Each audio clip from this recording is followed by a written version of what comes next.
एक बार एक राजा गौतम बुद्ध के पास आया। बुद्ध के आश्रम में बहुत भीड़ थी।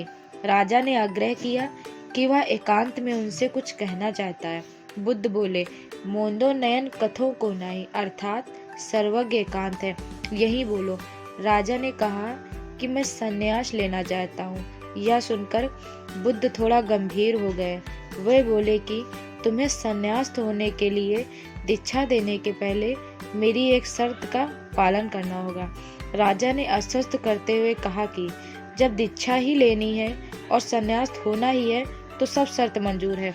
बुद्ध बोले और आदेश दिया कि अपने कपड़े उतारो, जूते उतारो और नग्न हो जाओ और अपनी राजधानी के राजमार्गों पर स्वयं को जूते मारते हुए चक्कर लगा कर आओ। राजा ने वही किया। वह नग्न होकर स्वयं को जूते मारते हुए राजधानी की सड़कों पर दौड़ने लगे। उसके चले जाने पर शिष्य ने बुद्ध से कहा कि जब हम दीक्षा लेने आए थे तब तो आपने ऐसी कठोर शर्त नहीं लगाई थी। स्वयं करुणावतार है, फिर राजा के साथ ऐसा कठोर व्यवहार क्यों? बुद्ध बोले, जब तुम लोग संन्यास लेने आए थे तो तुम्हारे अहंकार बहुत बड़े नहीं थे, इसलिए तुमसे दौड़ दीक्षा मंगवा कर ही काम बन गया था। पर यह तो राजा है, इसका अहंकार बहुत बड़ा है, इसलिए महारोग की दवाई भी अधिक शक्तिशाली होनी चाहिए।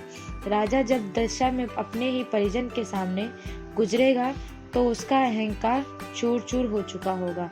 राजा ने शाम तक शर्त पूरी कर ली और बुद्ध के चरणों में आकर बैठ गए और कहने लगा, हे गुरु, मुझे दीक्षा देकर अब तो संन्यास्त करें।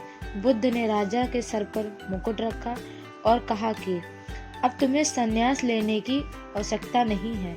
जाओ, स्वामी भाव छोड़कर सेवक भाव से राज्य करो। अब तुम एक राजा नहीं बल्कि राजर्षि हो चुके हो।